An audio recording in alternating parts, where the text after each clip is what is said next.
DC's got some great museums, but none where you can live out your wildest rock star dreams.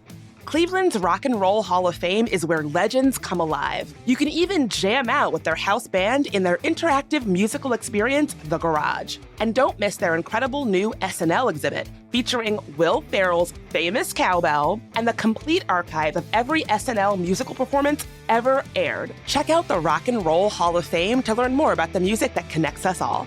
Find more info at rockhall.com/exhibitions/SNL-50-years-music. Today on CityCast DC, youth crime in DC is front and center in Donald Trump's claim that the city is a dangerous hellscape. He's not the first Paul to raise the issue. Mayor Muriel Bowser has also pushed for curfews to counter the alleged spike. But is it actually true that there's a ton more youth crime? And if so, what kinds of policies are the best way to keep kids out of trouble and residents out of danger? I talked to Georgetown University's Eduardo Ferrer.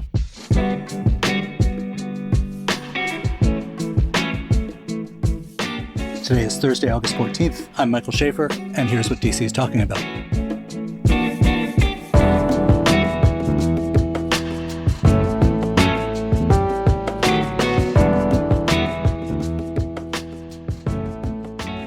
Hey, Eduardo, thank you for being here. Yeah, thank you so much for having me. It's a pleasure. So listen, this idea of like gangs of quote unquote wild youth running around the city was front and center in Donald Trump's dystopian portrait of crime-ridden hellhole DC. Is there any truth to that? There's not truth to that. The reality of it is that the announcement that we heard on Monday regarding Trump's quote unquote federal takeover of DC is really about a political power grab for which he's looking for a justification. It really has nothing to do with making communities safer. But wait, like it's not just Trump, though. Earlier this year, we talked about how Mayor Bowser was pushing a youth curfew recently. There seems to be a sense that there is something going wrong with like groups of teens misbehaving, in some cases criminally and violently, in other cases just in ways that make people uncomfortable around town. Do you think it's wrong that she was pushing for a curfew, or do you think she was responding to something that's actually there? I think she was wrong for pushing for a curfew because curfews aren't an effective way to respond to the needs that young people have. But even bigger picture, I think what she's really responding to is more of a focus on isolated incidents rather than a trend that we're seeing in the District of Columbia. The reality of it is that youth arrests in DC are lower now than they were pre-pandemic, significantly, and they're about half of what they were in 2009. So we've seen huge declines in young people getting into trouble.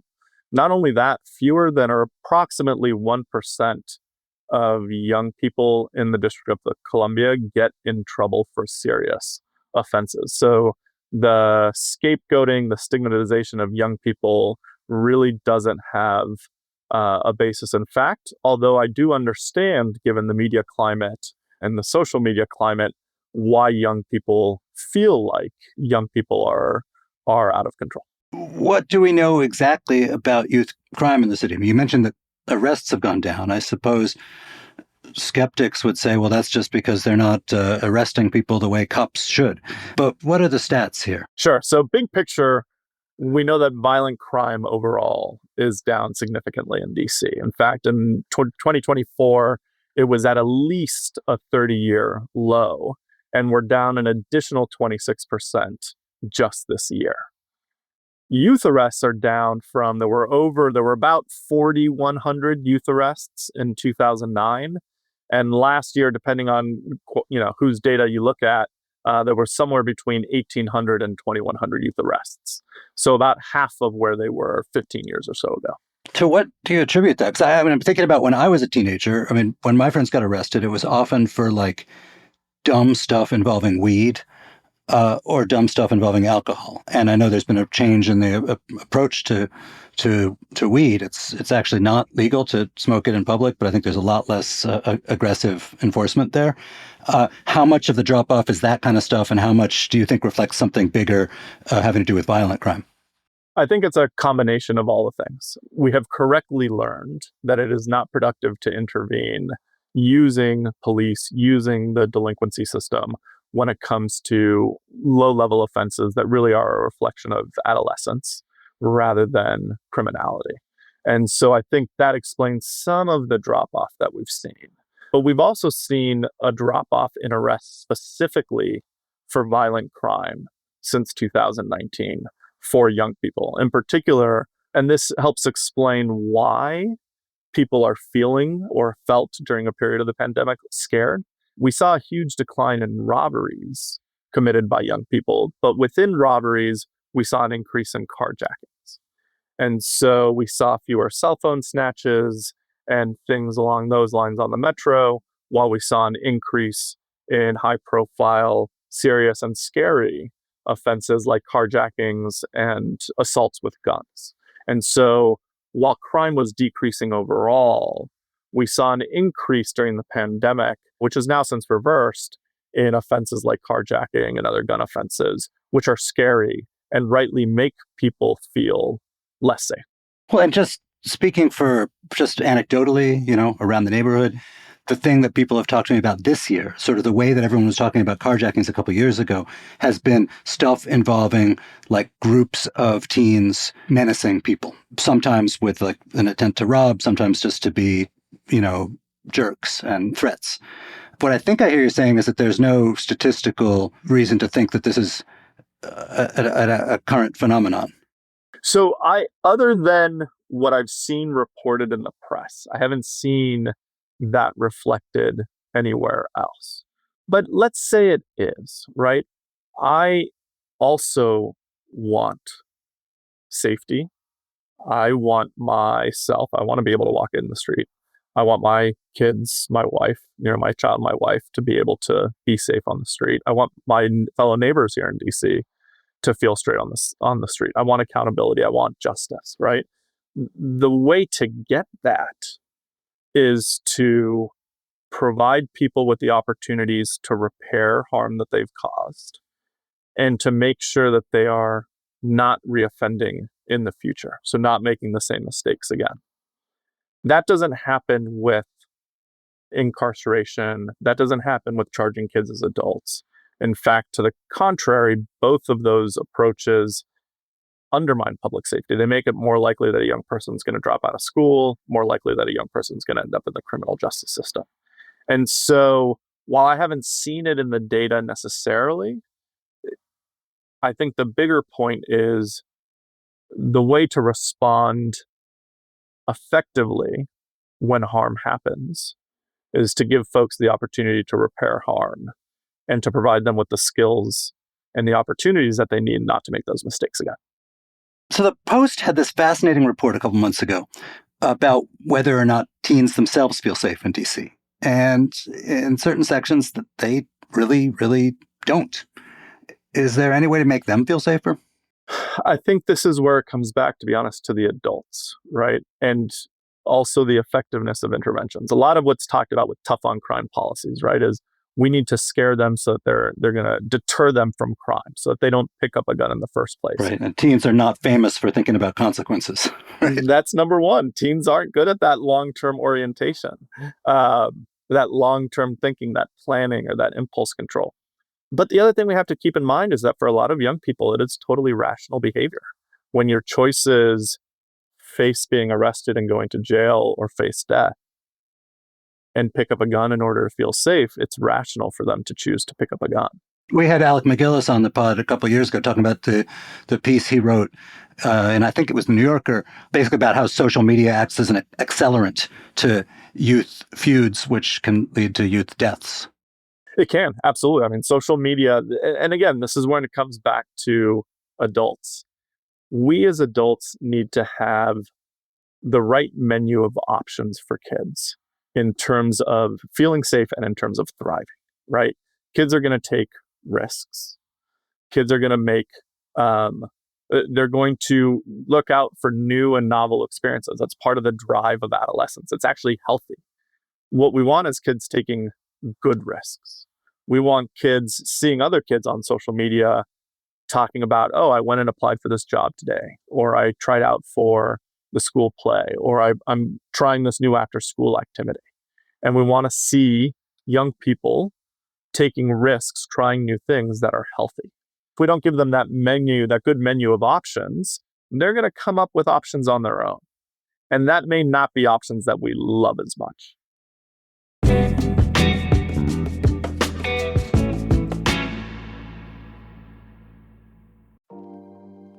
Are you tired of yelling at your podcast app?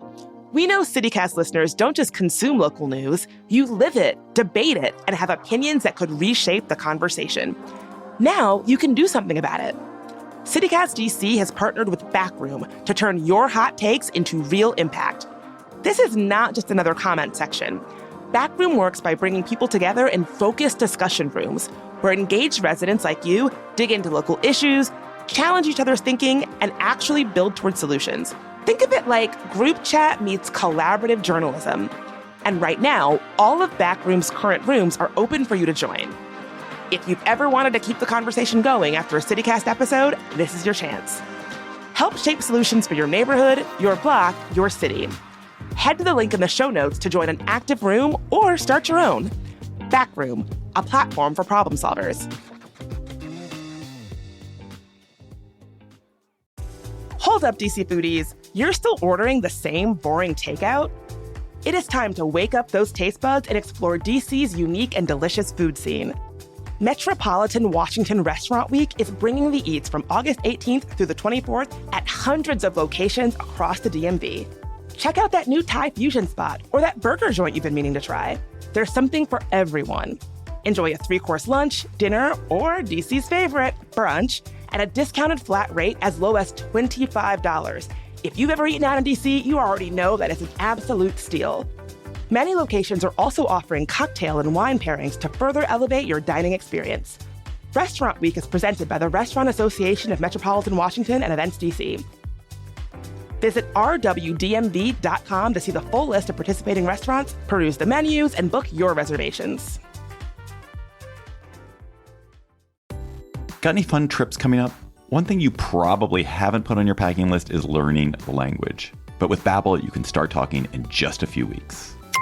I'm David Plotz, the CEO of CityCast, and I've been learning Spanish with Babbel. And I also just persuaded my friend who's going to France this fall to learn French with Babbel, but that is another story. Babbel's extremely fun and intuitive. It's like having a private tutor in your pocket. Handcrafted by over 200 language experts, Babbel's lessons are voiced by real native speakers and built with science-backed cognitive tools and interactive features to fit any learning style. I love a lot of the different Babbel features. The Babbel games for sentence building, Babbel speech recognition, which helps me get the pronunciation right. And now I'm really into Babbel's word of the day, which greets me on the homepage of the app. Every day, a new word revealed like a little surprise with a sentence to help contextualize it. It's like a daily treat for me. Studies from Yale, Michigan State, and other leading universities continue to prove that Babbel works. One study found that using Babbel for 15 hours is equivalent to a full semester at college. Look, I want you to learn another language. So I'm teaming up with Babbel to gift you 55% off subscriptions, but only for CityCast listeners at babbel.com/CityCast. Get up to 55% off at babbel.com/CityCast. Spelled BABBEL.com/CityCast. Babbel.com/CityCast. Rules and restrictions may apply.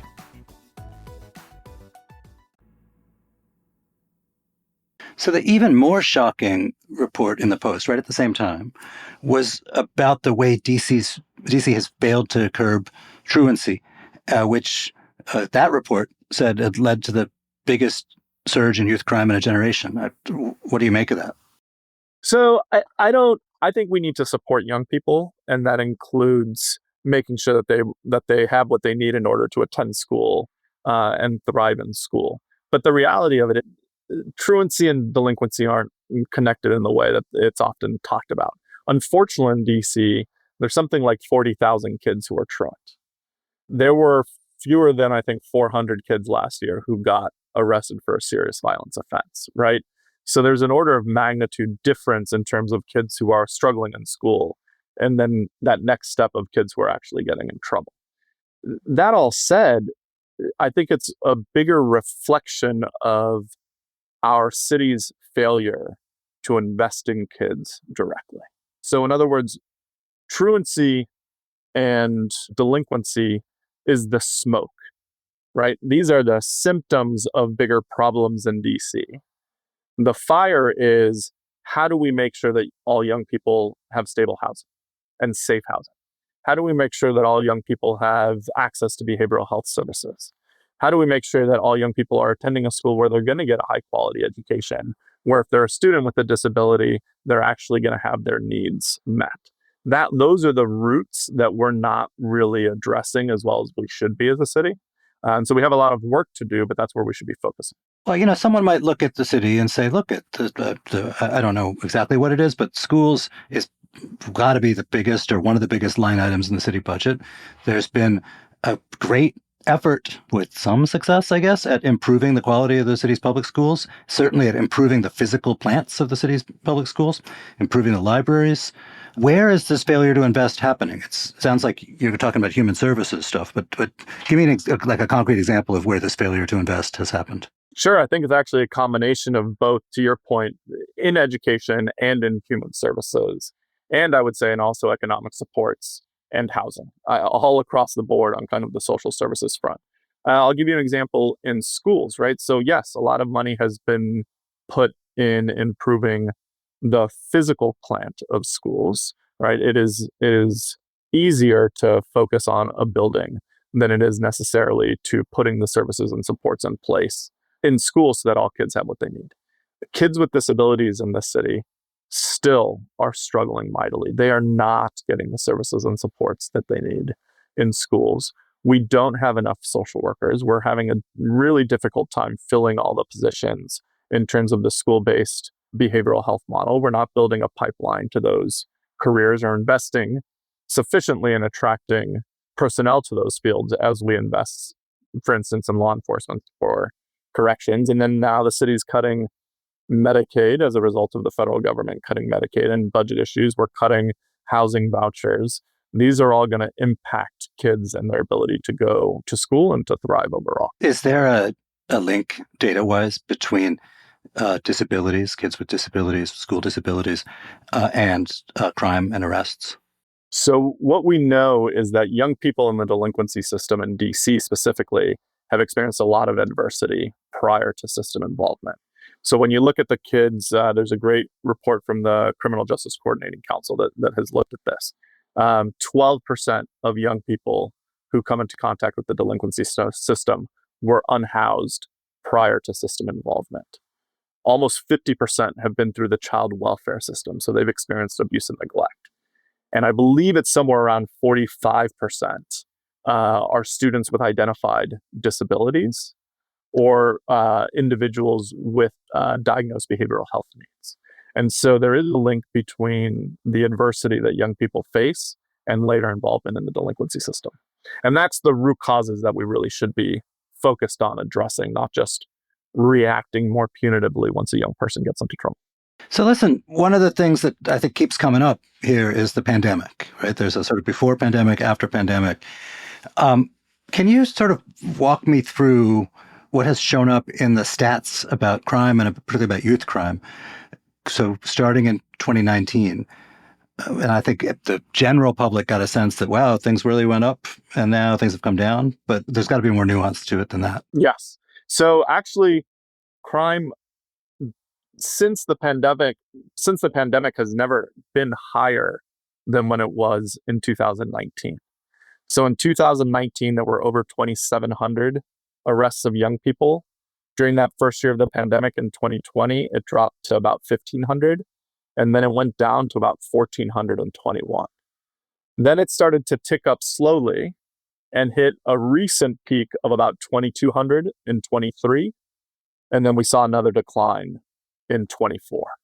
And so arrests of young people during the pandemic have still been lower than the years before leading into the pandemic.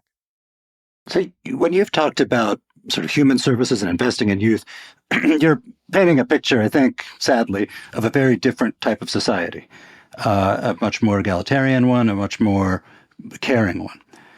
Absent that, what currently feels like a miraculous transformation, is there anything we know works with curbing youth crime? Absolutely. I think number one, prevention works, right? Making sure that young people have what they need to thrive and succeed prevents crime from happening. We know that well-resourced communities are safe communities, right? So safety is really a byproduct of investing in young people and communities. So that's kind of at the big picture level, right? When a young person gets into trouble, what works is making sure that we're matching what we do with what the young person actually needs. And typically what that means is intervening with either therapeutic or counseling supports or skills-based services. So making sure that the young person is building on their strengths, building their self-esteems, learning skills that they can apply that's going to give them both meaning and mission and give them something that can help them stay out of trouble going forward. And so control approaches, detaining kids, pure surveillance, that doesn't actually do anything to help them repair the harm or change their approach or change their situation. Whereas helping them heal from the trauma that they've experienced, providing them skills, including giving them opportunities to repair harm directly through things like restorative justice, that does actually help. I think our restorative justice program here in DC, run by the Attorney General's office, is a great example of what can happen positively when we give young people an opportunity. We hold them accountable, we give them the opportunity to repair the harm, and we give them the opportunity to change. So is there anything in Trump's plan to take over MPD, put National Guard on the street, et cetera, that would, in your mind, do anything to ameliorate youth crime? No. His plan is purely reactive, really, right? And in fact, the fear-mongering that accompanies it and the rhetoric is going to make people feel less safe in the interim. It sounds to me like Jeanine Pirro, the U.S. attorney, is angling for the right to try teens as adults. I mean, that happens in some places. Is there any correlation between that and lower rates of youth crime or crime in general? No. And that happens here already in the district. In the district, the U.S. Attorney's Office has the ability to try 16 and 17-year-olds accused of certain offenses directly in adult court. She wants to expand it. But the research shows that it actually undermines public safety. It makes it more likely that a young person who gets charged in adult court is going to reoffend once they're back in the community. And so it doesn't help make us more safe. It may be a talking point that they can rely on, but it's not going to actually improve public safety. Right. So she was out there talking about punks and how they're doing yoga and arts and crafts and stuff like that. It sounds to me like they are trying to make it look like this system in D.C. where the local attorney general, not the U.S. attorney, can prosecute young offenders. They're trying to make it look like that system is the culprit for youth crime. I'm not sure about this, but I think that system is relatively new. So we maybe have data on before and after. Is there any sense that system has affected youth crime either up or down? The system isn't necessarily new, so we don't have any before or after data. It used to be called Corporation Counsel that prosecuted youth data or youth offenses. Oh, right, and it wasn't an elected office in those days. Correct. That's the difference. It's elected versus unelected. But what we do know about DC is, unfortunately, in many ways, we are too tough on crime in the sense that we over-rely on detention and incarceration, especially when compared to other jurisdictions. So in DC, about half of young people get detained at what's called their initial hearing, so their first appearance in court on a new offense. And they're either getting detained on that offense or a prior open case. Well, what's wrong with that? I mean, these are people who are accused of doing very dangerous things and who a lot of people might not want to have walking around. So nationally, about 25% of kids get detained. So we're tougher than, quote unquote, tougher than other jurisdictions. But the other thing is when you look at the research, there's a great economist study by Asia and Doyle. Kids who are detained are far less likely to graduate high school and far more likely to end up in the adult criminal justice system post-detention.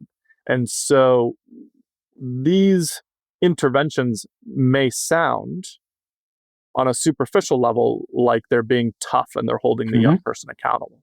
But the reality of it is they're making us less safe, and it's a missed opportunity to actually intervene in a way that, again, is going to help that young person take accountability, repair harm, and change and get on the right track.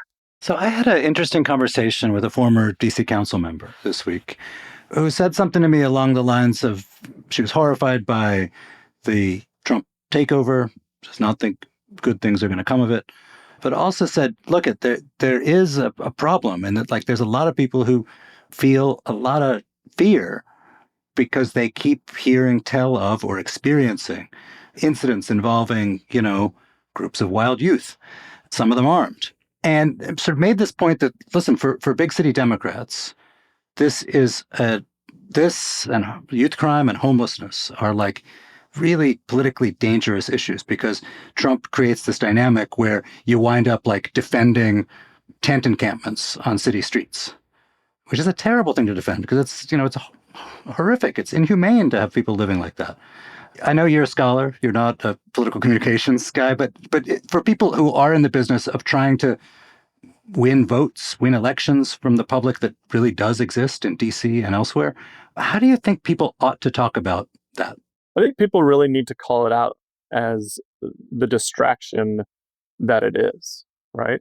The Trump administration is trying to distract us from the fact that they're cutting Medicaid, that they're really doing a lot of damage to our economy, that they're doing damage to our foreign policy. And so, on crime in particular, they're trying to distract us from the fact that they are actually making us less safe by cutting investments in healthcare, housing, economic support, etc., and trying to feed us kind of Band-Aid solutions that might make people feel more secure in the short term, but ultimately really are going to undermine public safety. And that's really what I think politicians, electeds, should be focused on, calling out the art of distraction that this administration is very good at, and getting back to the important issues that make everyone's lives meaningfully and tangibly and practically better. Raising wages, making sure that higher education is affordable, making sure that people have safe, stable, and affordable housing, and making sure that folks aren't spending crazy amounts at the grocery store. I got one last question before I let you go, but because I know you study this not just in DC, but you study this as a national phenomenon. I think DC's crime stats, they're not acceptable. It's not good that we've had 100 people murdered already this year, but they're an awful lot better than some places in America. Mostly the big cities and red states have like really appalling levels of danger. So what does DC do right that those places don't do? I think for a long time, even though we could always do better, and as you pointed out, right, one homicide is still too many. Our goal should be 0 homicides every year, full stop in the district. We should have a vision 0. I think historically what DC has done well, even though we may be struggling a little bit more on the front end, is trying to take care of each other and trying to provide young people and their families and their communities with the support that they need to be successful from the jump, from birth. And that's not something that a lot of red states really focus on, right? We have a lot in terms of parenting supports, home visiting programs, universal preschool, that could be a model for other places that reflect our values here in the District of Columbia of investing in our fellow neighbors, rather than merely just responding by tossing them in a cage and throwing away the key when they make a mistake. And we're entering this moment now when the biggest industry in DC, the biggest employer, is about to start shedding huge numbers of jobs. That's going to really throw the local economy into question in a way that's maybe never happened before. Does this give you concern as someone who watches crime rates?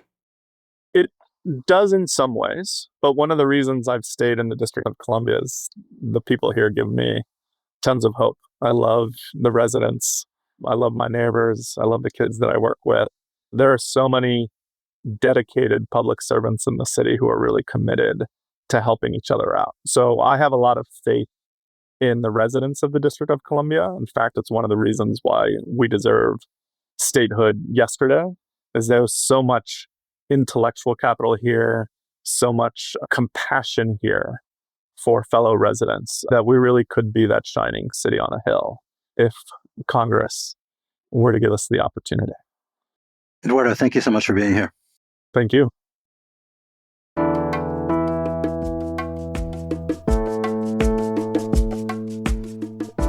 Hey, that's all for today here on CityCast DC. If you enjoyed the show, send it to a friend.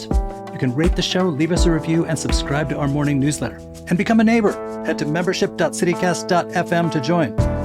We'll be back tomorrow morning with more news from around the city. Bye.